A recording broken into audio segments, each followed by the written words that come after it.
Halo, apa kabar semua? Kembali bersama saya si tukang fotokopi yang selalu mengisi waktu santuy kalian dengan review film terbaik di masanya. Dan kali ini saya akan menceritakan alur sebuah film series yang berlatar belakang mayat hidup.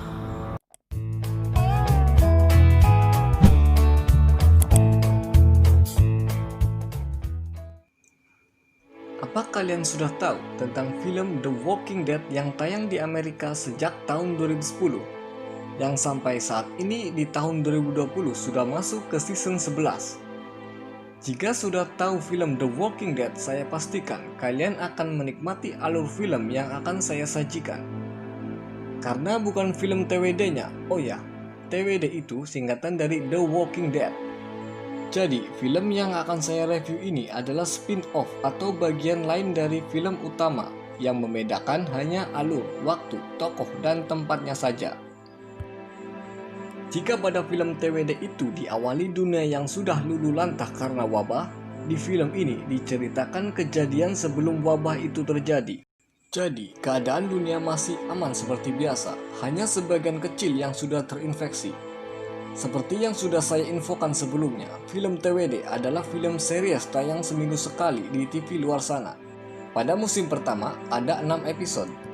Nanti saya ceritakan satu persatu. Jadi jangan lupa klik subscribe dulu buat kalian yang belum. Dan klik notifikasi loncengnya biar kalian tidak ketinggalan episode selanjutnya. Oke, tidak usah lama-lama. Berikut kisah alur film yang saya sajikan berjudul Fear of the Walking Dead.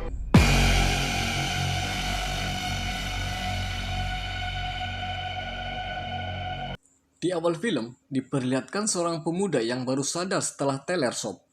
Pemuda itu bernama Nick, salah satu tokoh utama pada film ini. Si Nick ini setelah terbangun dari telernya langsung memanggil nama seorang wanita bernama Gloria. Entah itu pacarnya atau temannya yang mungkin abok bareng. Gloria! Si Nick pun mencari ke seluruh ruangan bangunan itu. Sepintas kita lihat bangunan kosong yang biasa buat abok-abokan. Sama seperti di kita, biasa pemuda kere abok-abokan di rumah kosong sob. Setelah lama mencari, si Nick mendapati salah satu temannya mati mengenaskan, dan Nick menduga telah terjadi pembunuhan di tempat itu.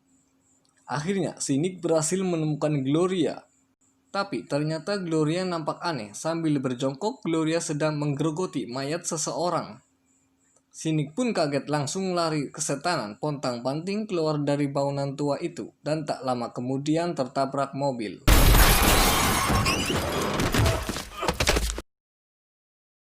Lanjut ke scene berikutnya, kita diperkenalkan tokoh utama lain pada serial ini. Di sini ada Madison, Travis, dan anak perempuan cantiknya yaitu Alicia. Usut punya usut, ternyata si Madison dan Travis ini adalah pasangan baru. Bisa dikatakan duda ketemu janda lah. Mereka berdua bekerja di sekolah yang sama sebagai tenaga pengajar di Los Angeles, kota yang menjadi main setting di episode ini. Madison sendiri adalah janda beranak 2, sedangkan Travis adalah duda yang anaknya baru 1. Kembali ke alur filmnya, Madison mendapatkan kabar dari rumah sakit bahwa anaknya yang bernama Nick ada di situ. Jadi, si Nick tadi yang lagi abok-abokan ternyata anaknya si Madison ini sob. Lebih tepatnya kakak dari Alicia. Setelah mendapatkan kabar itu, mereka bertiga langsung bergegas ke sana dan mendapati Nick sudah terkapar sambil diinterogasi Pak Polisi. Setelah Pak Polisi pergi, Travis berusaha mencari penyebab semua ini. Walaupun pada awalnya si Nick bungkam 1000 bahasa, tapi akhirnya Nick menceritakan semua kejadian dari awal ke Travis. Untuk membuktikan ucapan Nick, ia pun menginvestigasi kebenaran cerita Nick tentang orang makan orang di sebuah gereja tua. Jadi, bangunan tua di awal film itu adalah sebuah gereja kosong sob. Sesampainya Travis di bangunan itu, didapati seorang pemuda berjaket kupluk sembunyi di balik pintu. Travis pun sempat menangkap pemuda itu walau akhirnya ia berhasil lolos dari cengkraman Travis. Saat Travis berusaha mengejar pemuda itu, ia melihat banyak genangan darah dan ceceran organ menjijikan. Yang nampaknya itu titik di mana Gloria makan orang di awal film itu sob. Jadi, kayaknya mayat yang dimakan itu nampak sudah habis. Travis pun meninggalkan tempat itu tanpa melapor ke pihak yang berwajib. Lalu scene berlanjut di rumah sakit. Pada saat itu, Nick berhasil kabur dari rumah sakit setelah pasien di sampingnya mengalami gagal jantung. Saat suasana sedang panik, itulah kesempatan dia menyelinap keluar untuk kabur. Setelah itu, orang tuanya pun mencarinya sampai mereka memutuskan untuk menyelidiki kebangunan tua di mana Nick Tyler tersebut, sob. Awalnya, Travis yang akan menemani Madison ke tempat tersebut menolak dan membujuk Madison tidak perlu ke sana. Namun, yang namanya wanita, apalagi janda, pasti keinginannya kuat untuk mengetahui apa yang sebenarnya terjadi. Di saat perjalanan menuju lokasi, kota sudah mulai terlihat aneh. Banyak sekali pamflet-pamflet dan pengumuman orang hilang. Setelah mereka sampai di tempat itu, Madison hanya menemukan buku milik Nick tanpa ada hal yang menyeramkan seperti yang dilihat Travis sebelumnya. Mungkin saja Travis sengaja tidak menunjukkan tempat di mana ada ceceran darah agar Madison tidak shock. Setelah kejadian itu, keadaan kota semakin aneh. Banyak lalu lalang mobil polisi beserta bunyi sirine yang terus mendesing. Helikopter kepolisian juga tak luput dari patroli saat itu. Kembali ke Nick. Nick yang kabur dari rumah sakit ternyata berencana menemui temannya bernama si Carl. Usut punya usut, Carl inilah yang ngasih obat terlarang untuk Nick Tyler di gedung itu. Singkat cerita, Carl mengajak Nick ke pinggiran sungai untuk membunuhnya. Namun sebelum menghabisi Nick, si Nick yang tahu kalau Carl memegang bedil langsung gelut di situ, sob. Dan akhirnya si Carl inilah yang tewas tertembak sendiri.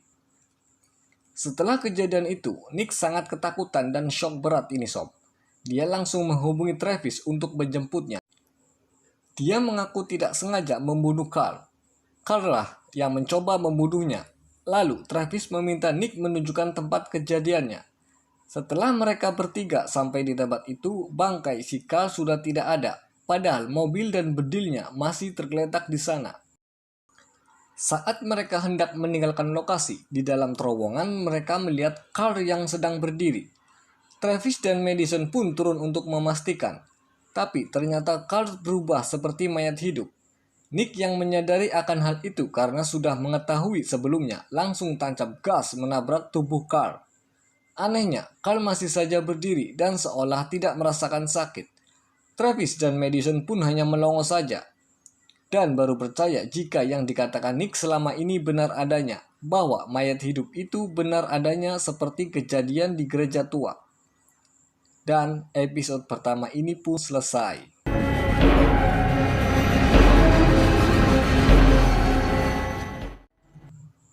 Oke sob, begitulah alur episode pertama ini. Dan di episode berikutnya akan terjadi kerusuhan massal dan penjarahan, di mana sudah banyak yang terinfeksi menjadi mayat hidup atau dalam film utamanya yaitu The Walking Dead diberi nama Walker.